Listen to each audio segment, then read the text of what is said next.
All right, so this is the first one. Do we got any questions on 132?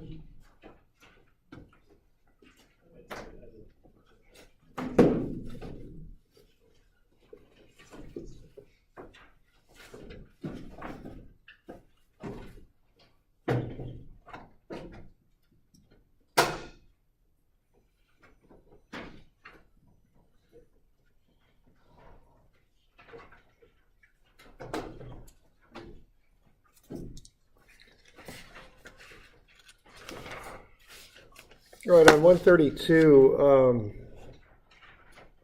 what you've got here is that bar is going to move up at a constant speed.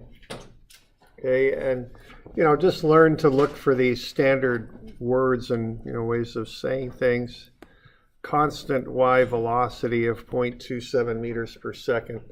Okay, what that means is that Vy is constant.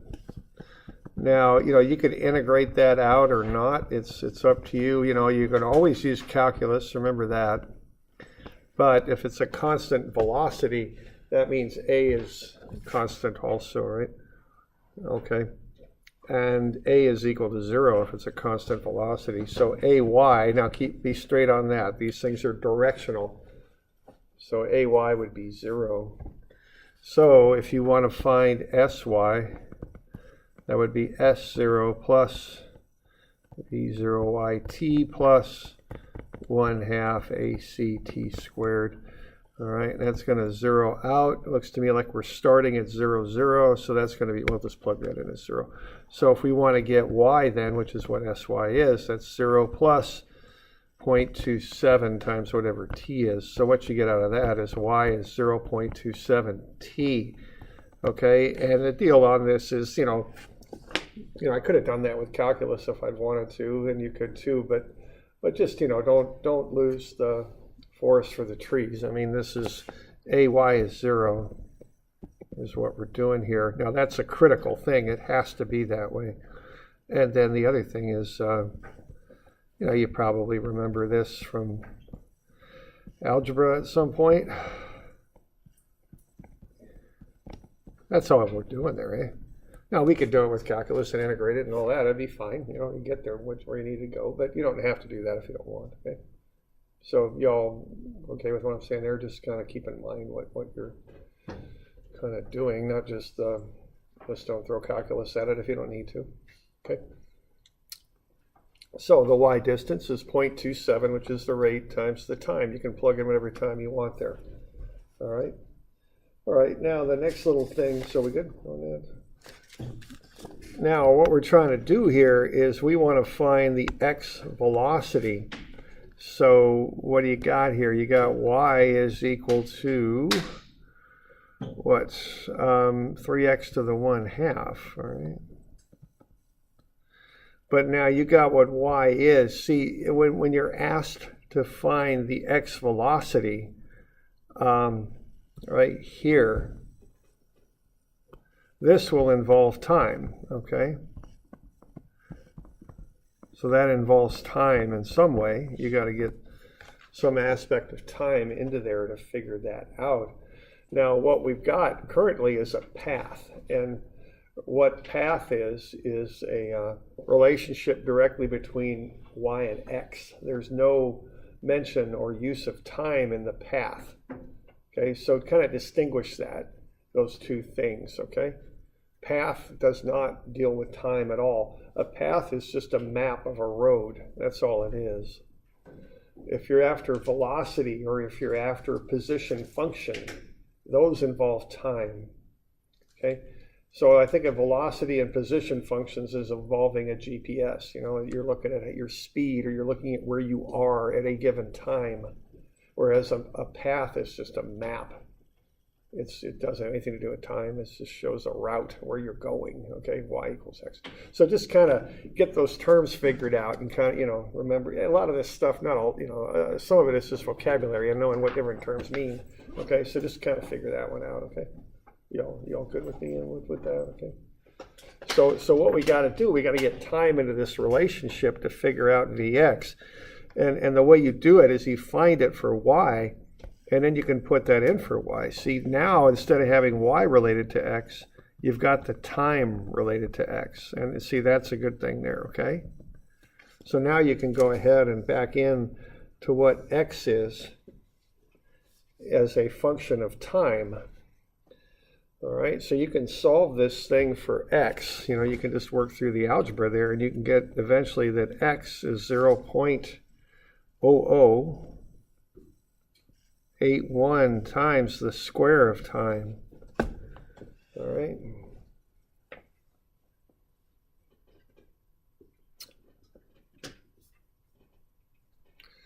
And then from there, you can find Vx. And what that's going to be is the derivative, see, with respect to time. So the time derivative of x is Vx, and that'll be 0.0162 times time. And then plug in t equals 11, and you got your Vx, okay? So, because that's when we want to find the time, and so Vx at that time will be 0.178. I'm kind of running out of room here in the corner, and I'm hitting keys when I'm trying to write, but anyway, I think I can get that fit in there. There we go. About the best I can do. That's meters per second. There. Okay? Y'all with me on that? So, you know, sometimes I think in terms of patterns on this stuff, which is a valuable way to think about this stuff, perhaps. So what do? We started, you know, the first pattern is you go from S to V to A, right? Those are done with derivatives. Or, yeah, those are derivatives, right? That's the fundamental relationship. You all good with that, what I'm talking about there? Position, velocity, acceleration. Just take derivatives and walk that down. And why don't we turn the page so I got more room? Everybody got that copied down as far as they want? Okay. You got to fill in some blanks on that, but that's the basic idea, okay? So conceptually here, what we're doing, we're going from position to velocity to acceleration. And as I just mentioned, those are done with derivatives. Now, if you want to go back the other way, you got to do an antiderivative, which is otherwise known as an integral, okay? Usually, okay? So that's the pathway. So to go from position to velocity to acceleration, you go with derivatives. To go from acceleration to velocity to position, you integrate, okay? So what we just did there was we had Vy, okay? And so what we did, we got up to Sy, which is just equal to y, okay? And then once we had that, we used our time thing, and we worked our way over to what x is, okay? And then we came down and we got Vx so we basically did an integral, but we didn't go through all the calculus on that because we didn't need to, but we got from Vy to Sy, and then we plugged in our y equals f of x to get x as a function of t, okay? And then we did a derivative and got back to Vx. That's kind of what we did there, okay? And it involved using the path.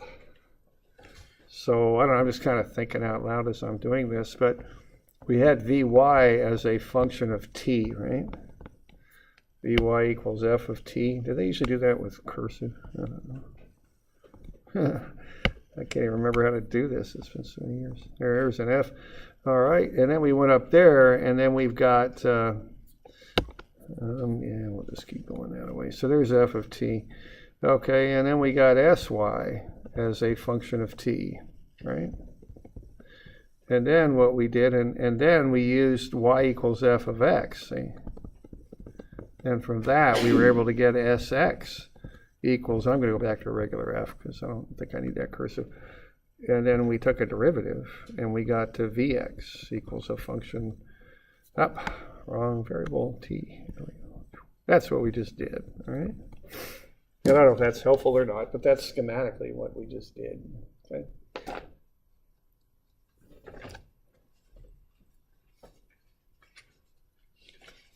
You got any questions on that, or what I'm getting at with that stuff? Okay.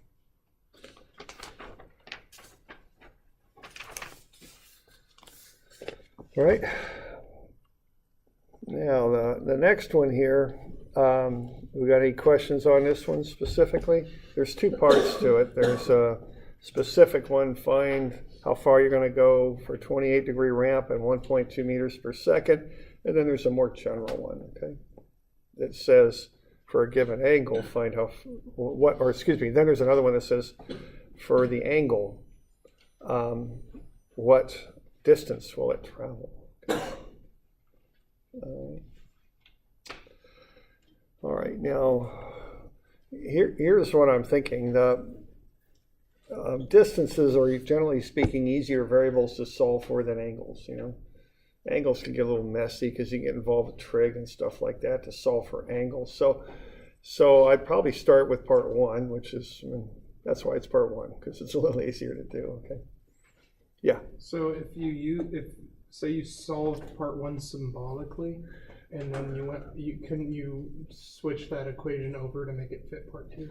That's the idea, yeah. Now but you do have to kind of work into the distance, and we'll talk about that. It's not that hard to do, but it's a little different mindset than you might have been using so far in what you've been doing with your classes. But I just want to get that mindset across, I guess. But yeah, you're right. And what I would do actually on this is I would start by solving part one numerically, then kind of change that into a symbolic solution. Although you could just start symbolically if you wanted, you know.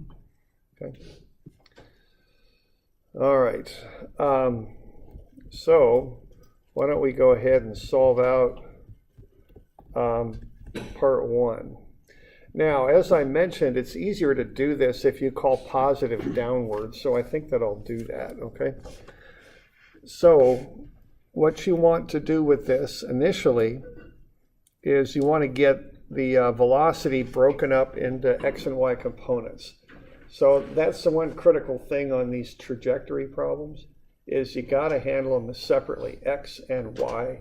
You can't start combining the two. It won't work. So you've got to get these things broken up and treat them as vectors, I guess, is really the way to do what I'm trying to say here. So what I would do here first is get myself a vector expression. So velocity is going to be what? Cosine 28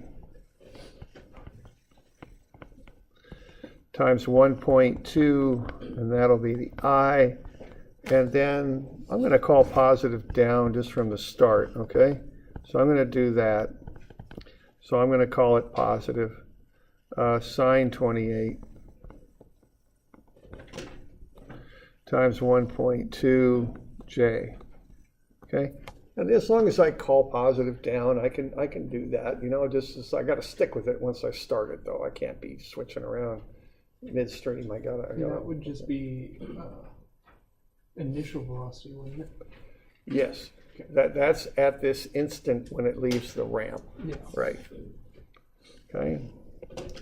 So now I can get the components of velocity, and they're 1.06 OI, and then as I'm using my sign convention, 0.5634J. Okay. So there's my velocity.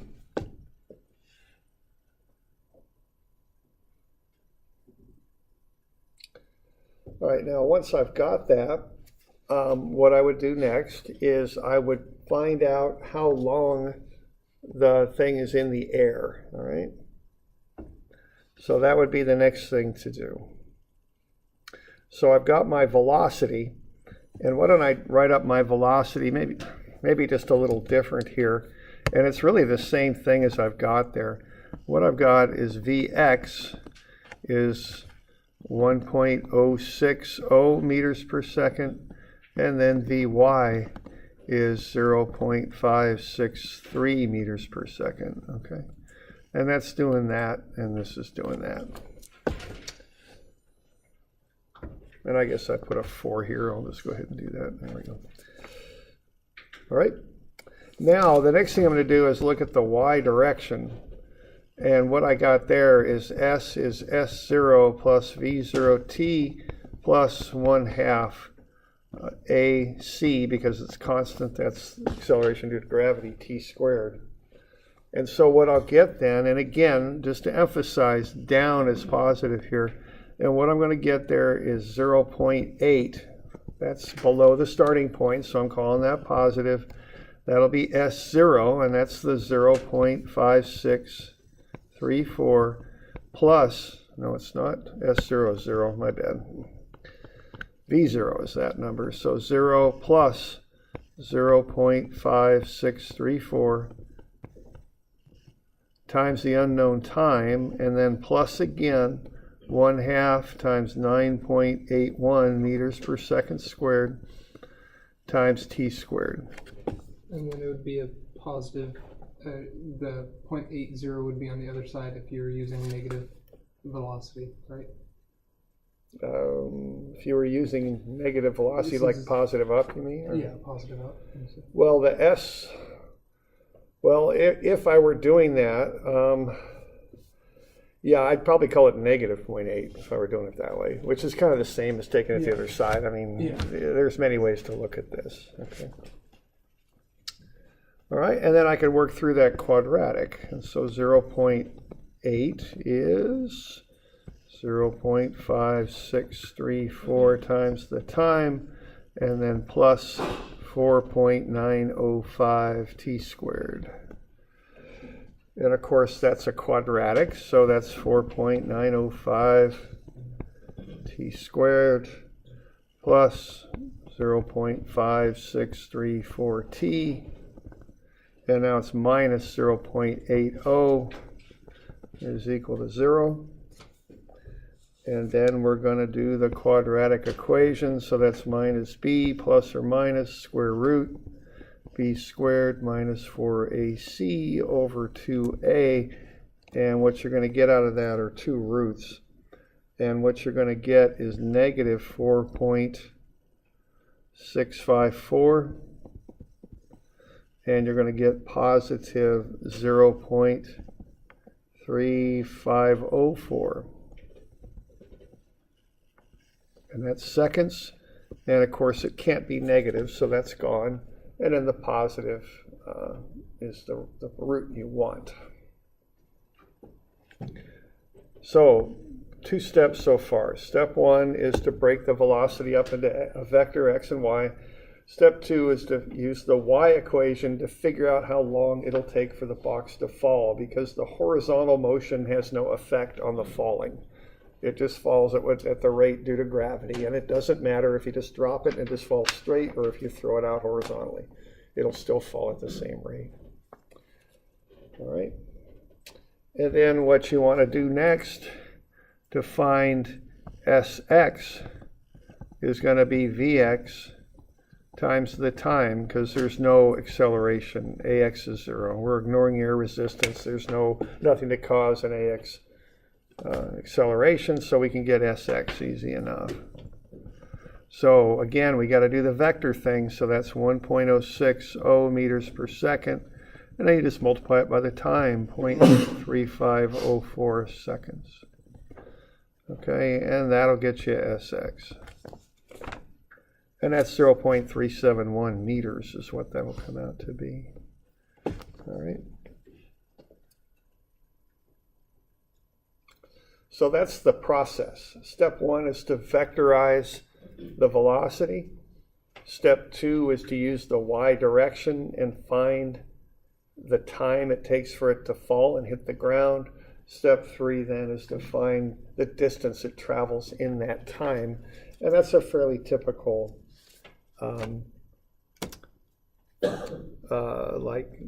trajectory problem, okay?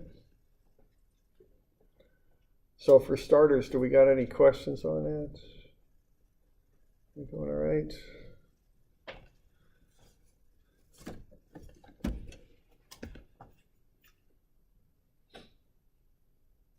Okay.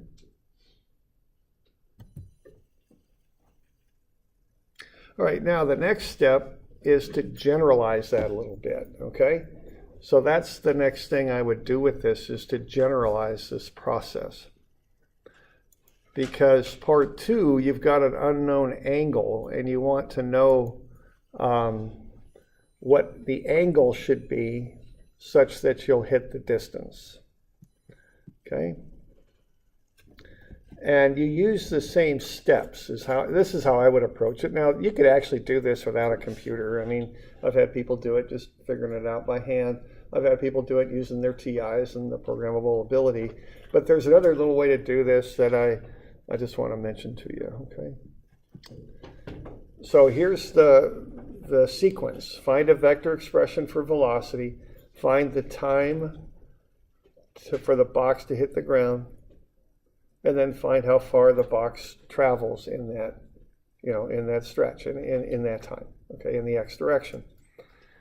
All right, and I would do the same thing. I would just take this and generalize it and program it in Excel or MATLAB or whatever. So vectorize the velocity. Now you don't have a given angle, so you're going to have to use sine theta and cosine theta. Theta is going to be your variable, see? And then based on those two variables, figure out how long it takes to hit the ground with the y, and then figure out how far it goes in the x.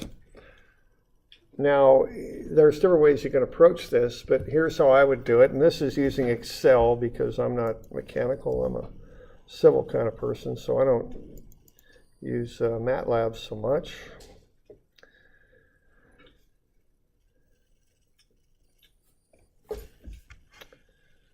So let's see what we could do here.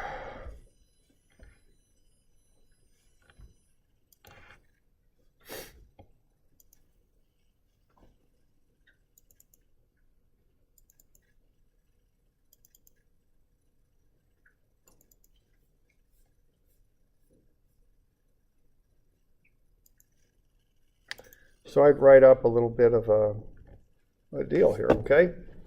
So what I've got a cell for the height, and then I got a cell where I input the velocity, and then I've got a cell where I input the angle. Now notice I don't treat the angle as a variable here. I'm treating it like a number. I'm going to put the number in the cell. So I can put whatever number I want in there. And this is set up so I have to use negatives for those angles. And then, of course, Excel does stuff with angles and radians, so I've just kicked the angle over into radians. And then I use sine and cosine of the angle and get the velocity vector. And then I use the y component of velocity and find the time. And then, using that time, I'll find the x distance. So I've got everything set up, and all I got to do now is put the angles in. So the point I want to make here is you don't have to solve this exactly. You can solve it in what you call numerically, okay? So what I can do now, I've got this all set up. I used that part 1 to generate this process in Excel, and what I can do now is start putting angles in there, because what answer am I looking for? 0.45, okay? Now, does 20 degrees going to get it? I think it is, okay? How about, now 20 degrees isn't going to work. Let's try 30. That ain't going to do it either, is it? Is that better or worse? That's worse. So what I want to do is I want to bracket my answer. I want to get one high and one low. Then I'll start, surveyors call it wiggling in. Then you kind of work your way into the actual answer. See, so I don't know, maybe you've seen this before, and what I'm showing you isn't any big deal. But see, I'll put in -5. Is that high or low? I got one high and one low now, don't I? So I know the answer is somewhere between -5 and -20, okay?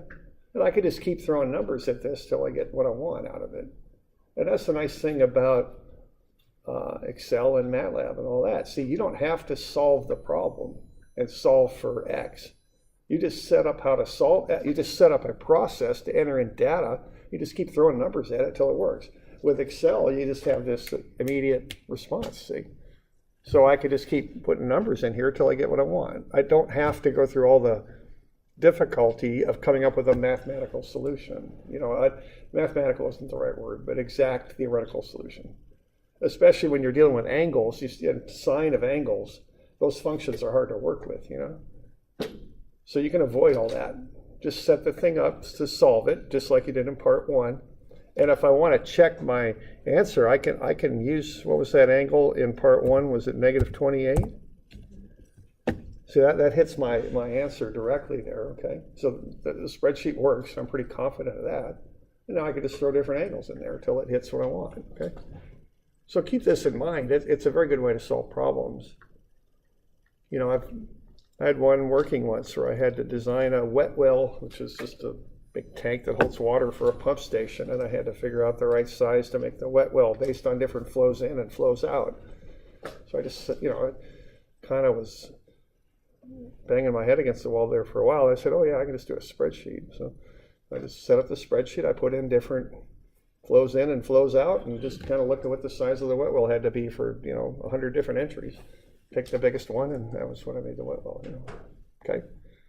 So don't be too tied to this idea of getting the exact answer. Engineers don't need that. Okay. Y'all good with that? Now this is one way to do it. You can get an exact answer out of this if you're good with trig or if you're good with your calculator solver. I mean, whatever you want to do it, you can get it.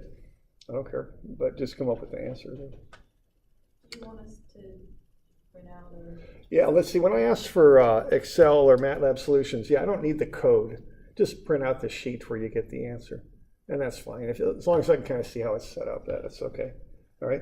And the other thing is, don't just have the smart person do it and pass it around to everybody.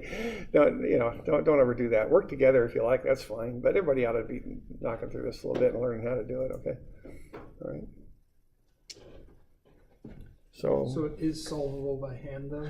I've seen people do it, yeah. It's a little messy, but you can do it. It's 2 equations and 2 unknowns. But the problem is they're trig kind of based, and that makes it a little messier. But yeah, there's ways you can just do it by hand, or also if you're pretty confident with your TI, I've seen people do it that way too, okay? There's a solver on a TI, of course. So whatever, and when I'm working, also figure out what tools you like to use, Like I'm kind of old school, of course. Of course, I just use a calculator like everybody. But then the next step up for me is I got a programmable calculator, an old HP. That's the one I'm comfortable with. So that's my next step up. I can program that. And then a step after that for me is Excel. And the step after that is go find the smart person who can do it. I can do more than that. Just figure out what you like to use and how you can solve these things. It's not a contest, it's just get the thing knocked out and figure it out and get on to the next one. That's kind of what happens when you start working. It's whatever it takes, get it done. Okay.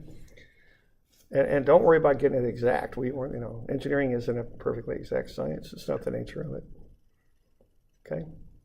So we go with that. And so I just want to have you do one of these, but I also want to get that idea across. Maybe you've seen this before. I don't know, but it's a good idea for engineering. A good way to solve problems sometimes. So you got any questions on that? Part 2? I'll kind of let you do part 2. Okay. Okay. All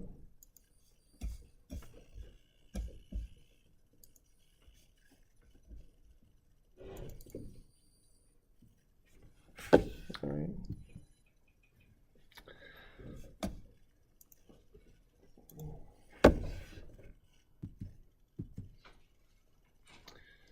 Okay. All right, then we got the next 2 here.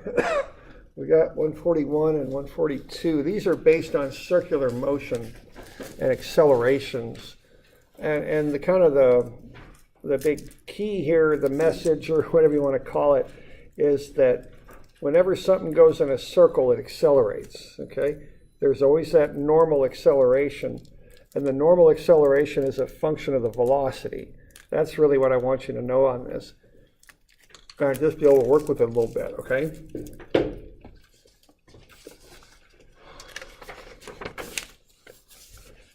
So this one here, we got a windmill. Velocity is 1.2. Okay. Then we got that sentence that you want to know the meaning of a sentence like that. The velocity of A then increases. Okay. So if that velocity is increasing, what that is the tangential acceleration. Okay. Those are specific words that have that meaning. So get used to that wording. Now, and this one, in addition, is constant. There's no function here.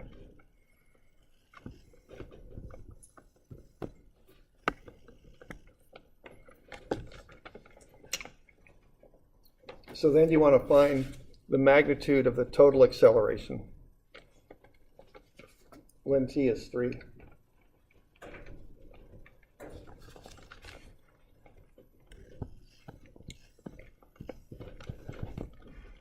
V0 there is 1.2 meters per second.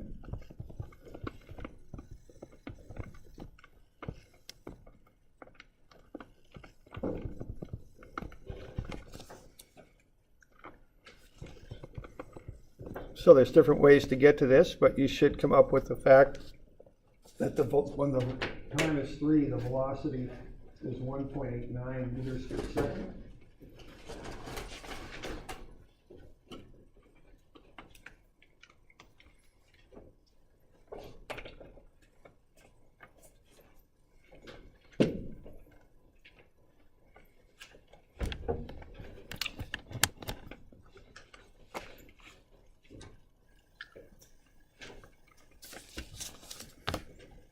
Okay, once you got the velocity, you got what the normal acceleration is. It's v squared over r, so that's 0.714.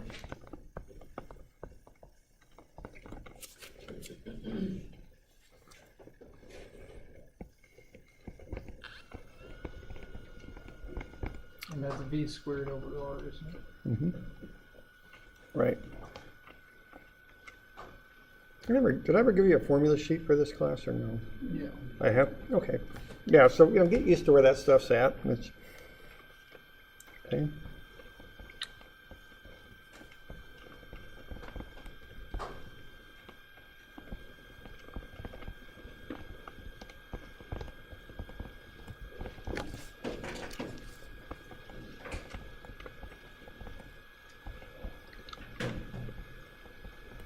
Okay, there you go. So once you've got the normal and the tangential, you can find the total. That's how that'll work. Okay.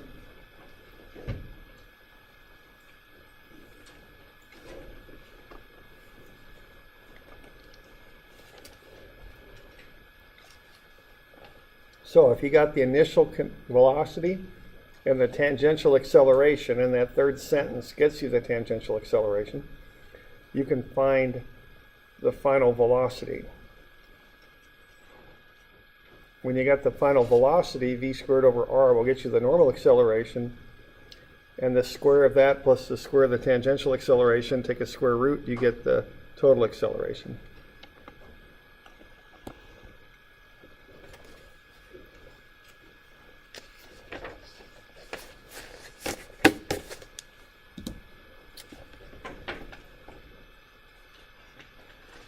Questions on that?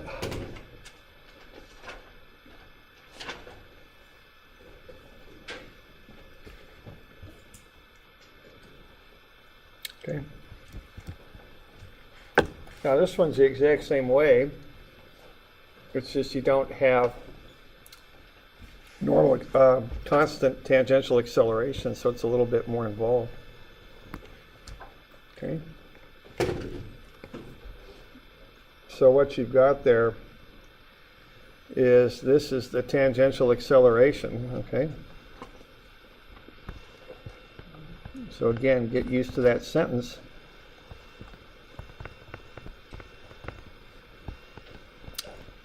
You got V0 there is 3.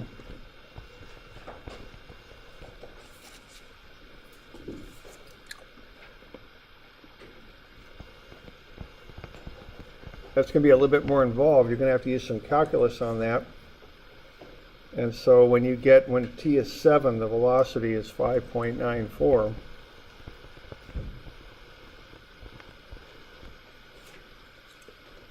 meters per second, okay? So that'll involve some use of calculus and all that.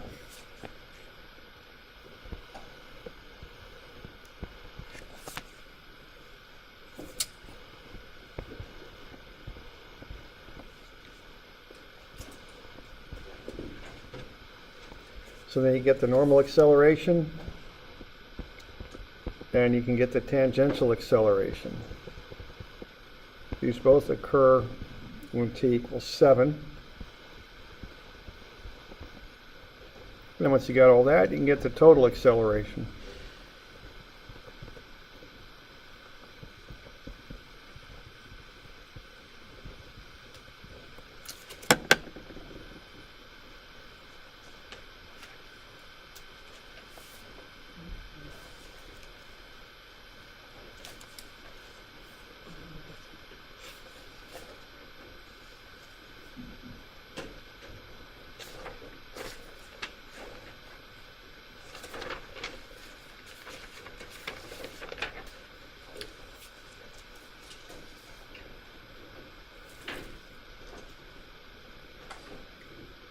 Got any questions on that?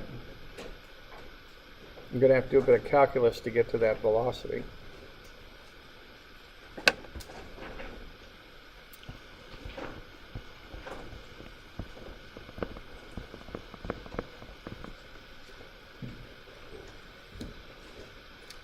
Okay.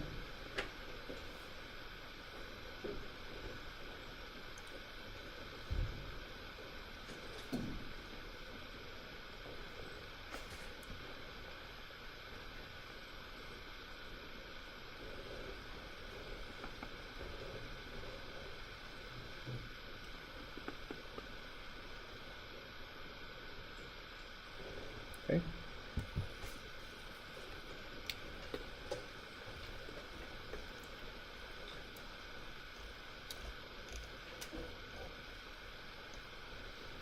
All right. Why don't we just take a bit of a break here if there aren't any questions? It's a bit of a run through that stuff.